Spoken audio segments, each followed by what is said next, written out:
Chelsea fans, welcome back to Talking Chelsea. Welcome back to your Chelsea news. Enzo Maresca speaks out after that wild Benfica game. Jamie Gittens is officially a Chelsea player. Chelsea are putting on the pressure to sign Joao Pedro. We have some updates regarding Mohammed Kudus to Chelsea, and there's new reports linking Chelsea to Harvey Elliot. Now, of course, I'll be giving my own thoughts and opinions on everything that's been reported, but more importantly, I want to know what you guys think down below in the comments. And before we get into the video, make sure you leave a like and subscribe if you are a Chelsea fan who enjoys Chelsea content. We're on the road to 10K by the end of 2025. Now, after that absolutely wild Benfica game last night, Peter Rutzler did report that Enzo Maresca calls the 2-hour break a joke and says the amount of stoppages and matches at the tournament suggests this is not the right place to host the competition. He goes on to say it's a joke, it's not football. I understand the stoppage is for safety, but it's probably not the right place to do such a game of football. Guys, it is not football to suspend a game for 2 hours. Enzo Maresca further clarifies his comments on the weather, and Ben Jacobs reported this. It says, guys, please don't misunderstand me. I said it's a fantastic competition. It's the Club World Cup, it's top. We are happy to be in the last 8, and we are happy to win all these kinds of things. But we have had 6 or 7 games suspended. It's not normal to suspend a game. In the World Cup, how many games are suspended? 0 probably. In Europe, how many games? 0. We are here 2 weeks and they've already suspended 6 or 7 games. There is some problem for me personally. I'm talking as a manager. Because when you are 2 hours inside and you try to keep players in the game, but for 2 hours they are speaking with a family outside for safety reasons, they are eating something, they are playing games and laughing, how can you keep them 2 hours inside focused? It's a joke, that's why I said it. To be honest, I completely agree with Enzo Maresca. It is so wild that we had to wait so long. It was a 2-hour suspension. Yes, I get it. Safety reasons, it makes sense, right? Obviously, you don't want to put anyone in danger. I get it. And for America, this is like a trial run to see how they're going to run the World Cup next summer. And to be honest, it's not looking good, at least in my opinion, for America to host these kinds of tournaments because they're averse to all these wild weather conditions, whether it's hurricanes, tornadoes, lightning, whatever it may be. And if we're suspending 5, 6, 7, maybe even 8 games so far in the 2 weeks, I can't even imagine what the World Cup is going to look like. It's going to be absolute chaos. Now, the difference between the Club World Cup and the actual World Cup is it has a worldwide appeal and there will be so many people there. And I want to say a massive shout out to everyone that stayed on the live watch along last night, because honestly, it was a grind, but we had, it was worth it in the end. And also for the fans that went to these games, the ones that come back after that 2-hour interval, I salute you, because that is a long time. And again, that's a long time for us fans. We were kind of constantly in the dark of, is it going to happen? What's being played? Is the game being cancelled? It was we got menial updates around it, and it was very, very frustrating. I can only imagine what it's like for the manager and the players. These players were fuming as soon as they were going off. It was 4 minutes of normal time plus added time, which I think was 6. It was 10 minutes in total. Now, when the ref actually called the game off, I'm not saying that he wasn't in the right position to call the game off. If he feels that that is best for the safety of the players and everyone there, fair enough. You can't really argue with that. He's making a judgment call. However, I feel like with 4 minutes left, we could have played those 4 minutes before the weather got even worse. Because by the time everyone was at the stadium, it took like 20 minutes to do so. So we could have played the extra 4 minutes and, maybe missed injury time or even played the injury time and then called the game, or like blown the whistle and then everyone get out as soon as possible. They could have made the announcement during injury time. Players would have got out and everything as soon as the full-time whistle went. The referee would have had an option to kind of cut back the game a few minutes early in extra time, because that is down to the referee's discretion, right? Sometimes they blow it early, sometimes they go over a bit more, and people are always confused that they don't play the exact amount of minutes. And that's the referee's discretion. So I get it. He's made a judgment call, and I'm not going to sit here and berate him for it, because it's not really his fault, and I respect the fact that he's made that call. It's a big call to make, especially with the circumstances of the game. It's a knockout game of football and there was only minimal minutes left. But I don't think it's fair to let the players wait for 2 hours. For both teams, for Benfica and for Chelsea, they had to wheel exercise bikes into the training rooms to keep them warm. They have cool down, they have routines, these footballers. Everything is down to the minute in terms of cool downs and keeping them warm and whatever. Players essentially played for an extra 2 hours. It then has a backlog on terms of the travel and everything else. We ended up playing extra time, which means everything else was delayed even more. Bayern Munich were looking to fly. I think it was after Chelsea because of the way the games were scheduled. But then the way it ended is, there was a potential of both teams needing to leave at the same time to get back to their base. So for Chelsea, it was a very, very long day. And look, at the end of the day, we got the result. It was a good game in the end. It was wild. There were so many things that happened. If you haven't seen the match review, check it out on the channel. We go into this in detail and go through the match facts. However, I agree with what Enzo Maresca is saying. I think it's just unbelievable that this has happened in such a short space of time with a competition that is, so much money around it and all these teams, and that, FIFA really trying to push it, trying to sell tickets, get people involved. And I feel like as the competition's got on, more and more people have started to care a bit more and things like that. But if you're calling off games when there's like 5 to 10 minutes left over some clouds because they're potentially lightning. Now, lightning did strike. I get it. I understand the protocols, but I don't know. In other games as well, this has happened at various times throughout their games. It was just very frustrating as a Chelsea fan to be like, we were so close to the end of the game, and not only did we have to wait 2 hours, we then had some dodgy refereeing decisions, which then means we conceded a goal to then go to extra time. So there's even more time to play on top of that. Yes, we got the result, so I suppose justice was served, but it was just a whirlwind and an emotional roller coaster. It was wild. So I don't know whether the US is the best place to hold somewhere like the World Cup if it's going to be this time of year and the weather conditions are going to be very similar in various states of the US, because we could not do this throughout the World Cup. It's just not viable. Too many people, too many fans, the World Cup is stakes you really can't mess with. And I'm not saying that you can with the FIFA Club World Cup. You can't do this with any competition. However, that's the top echelon of world football. If you're hosting in your country, it's a proud moment. You do everything you can as a host, and it's not America's fault. It's just where they're situated on the planet. They can't help that, right? But I feel like some serious thought and consideration needs to go into whether they can sort out these issues so it doesn't happen for the World Cup, or even just for the rest of this tournament, or they move it to somewhere else. I don't know whether they can still do that, but look, I know it sounds a bit of a rant. It was a wild night. I appreciate every one of you that was on the live watch along, and if you've watched the game, obviously it turned out to be a spectacle. And if you're a neutral, other than the 2-hour wait, it looked like a great game, right? And it was in the end. But I'm curious to know your thoughts and opinions. Do you agree with Enzo Maresca on what he's saying is a joke? I feel like it's a rational thing that he said, because he's very frustrated and angry. You could see that. Him and the players were furious. Even the Benfica players were like, well, they were seeing it as like a second bite of the cherry. They got to really fester on them emotions and come out and really go for it, and they did. But do you agree with Enzo Maresca's comments? Do you think it's just a wild statement to make? Or do you feel like the World Cup is going to be okay in the US, or does it need to be moved? Very curious to know your thoughts down below in the comments. Now, an hour before kickoff last night, Fabrizio Romano had reported breaking news that Jamie Gittens to Chelsea. Here we go. The deal agreed club to club with Borussia Dortmund. Contract until June 2032 for Bino Gittens, who always wanted Chelsea. Understand medical takes place tonight for Jamie. BBB accepted the last bid, as Fabrice Hawkins reports. And then after that long delay on the Chelsea game last night, during that, Fabrizio Romano then reported again that Jamie Gittens has completed the main part of his medical as a new Chelsea player as planned.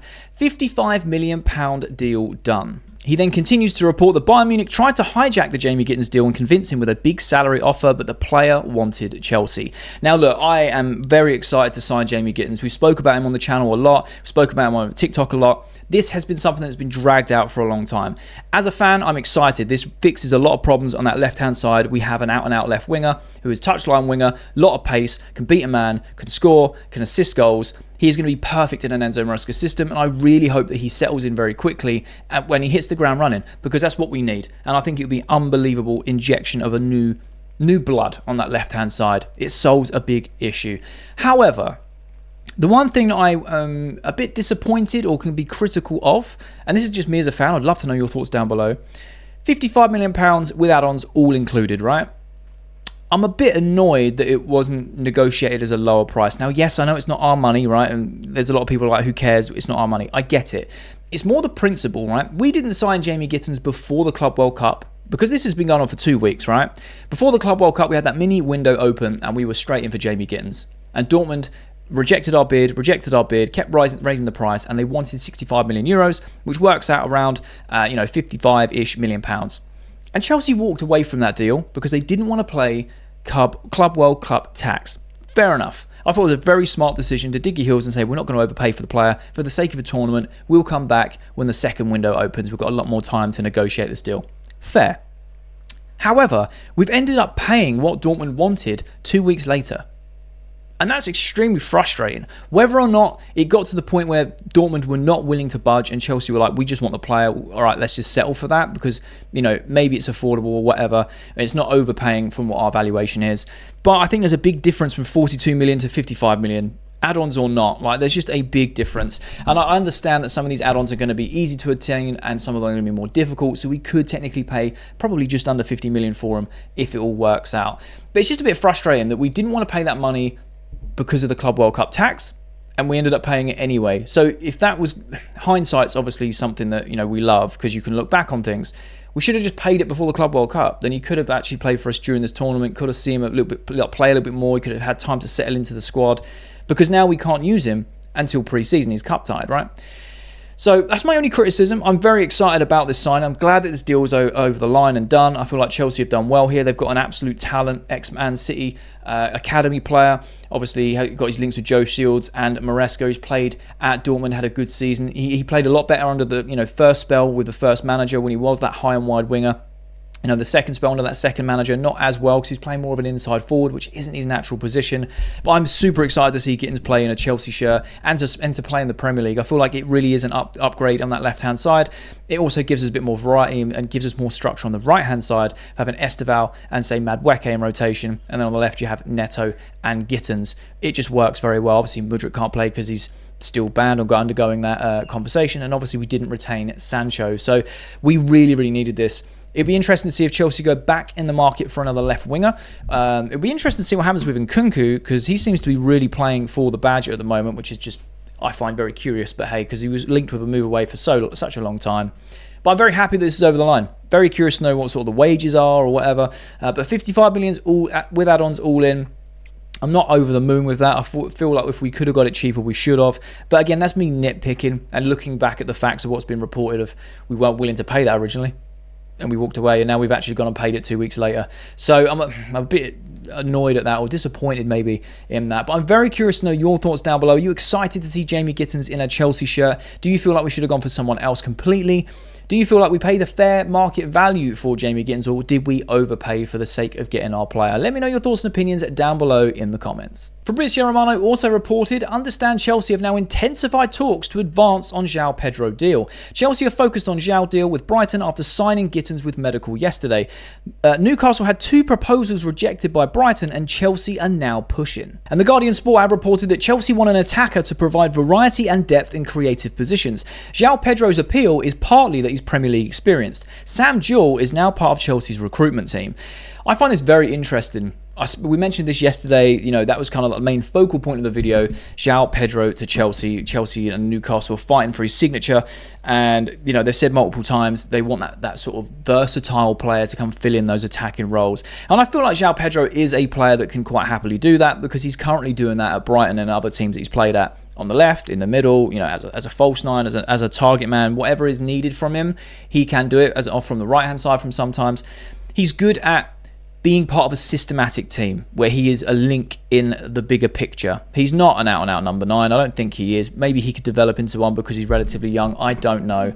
My only qualm with it is like £60 million that Brighton want for him. I just feel like it's a bit much, personally. And maybe that's just me. And again, love to know your thoughts down below. Originally it was around £50 million, and I kind of feel like that's a standard Premier League move for a player. So it's kind of like, okay, fair. There's potential resale value on him if he improves. I don't know whether he is the perfect mould of player that Chelsea need to fill that variety position that they're after. Obviously, we were linked with Nick, who's now going to Bayern Munich, Hugo, who was £84 million, and they're not budging. So, I'm glad we haven't gone for someone like him. However, in terms of return, I've mentioned this many times, 48 games played, 22 goals, 12 assists. It's better than what Joao Pedro has outdone numbers-wise. And I know football is not just a numbers game. You have to watch it with your eyes. And he does pass the eye test. He's a very technically gifted footballer. But I don't know. Going from 84 million to 60 million, yes, that's a saving. Going 84 million to 50 million, yes, that's a bigger saving. I just don't know if Joao Pedro is the missing piece. And obviously we have this history with Brighton as well. Obviously we've got Cucurella, Caicedo, and yes, they worked out to be fantastic signings. Caicedo, especially how good he is. But at the same time, I feel like we overpaid for those players. For Caicedo, it kind of makes sense because he's one of the best DMs in the world. Fair. And Cucurella paid like 50 million-ish for him, and it took a long time for him to settle and to turn over the Chelsea fan base. It was a long period of time where we thought he was awful, or at least a part of the fan base did.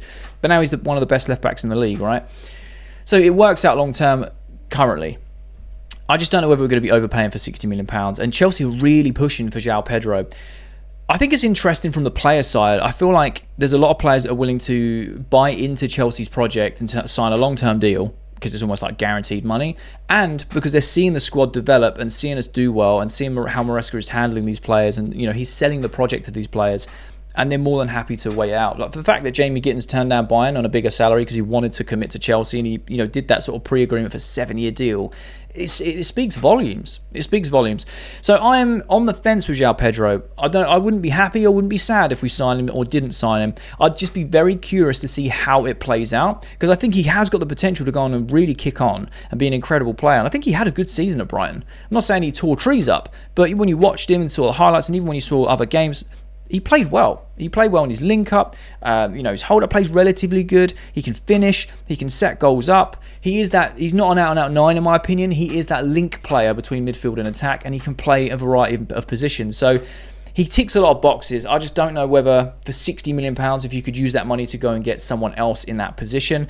That's just my opinion, and I'd love to know your thoughts on Joao Pedro down below. Court Offside have reported that Chelsea are on alert for Harvey Elliott's availability, with Liverpool willing to sell if they receive an offer in the region of £50 million.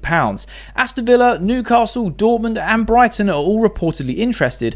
Of those clubs, Brighton appear to be the front runner. I just thought this is very interesting, right? And obviously, we just react to the headlines. I never say that this is gospel. It's Court Offside. You never know. They're a bit hit and miss. It is what it is. I just want to have a conversation with you guys. I think Harvey Elliott is an incredible talent. Do I think he's worth 50 million? Yeah, I think 50 million is about right. You pay English tax. He's a youngster. He's playing international level. Look at what he's done in the under-21s. They won last night as well. It was an incredible turnaround against Germany. The goal he scored to get them into the final, where he just weaved through the entire team and slotted it in. And yes, you could say, well, it's under-21s football. It's not Premier League, but he does it on the big stages. He does it when Liverpool need him to turn up. And I think that's incredible for a youngster of his age. The skill set he's got, the wheelhouse he's building. I think 50 million is an absolute steal for someone like him, because the resale value would be mental, which is wild to say as a fan. But, look at the potential upside for these clubs that are going in for him. I think 50 million is a bargain for his current age. Do I want Chelsea to sign Harvey Elliott?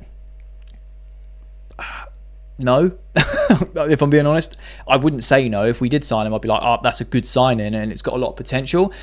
But the logistics of it, I don't really know what type of player he would be for Enzo Maresca. Would he be a squad player? Would he be a starting 11? Would he be rotation? Would he be a fringe player? I don't really know. What role would Maresca want him to play?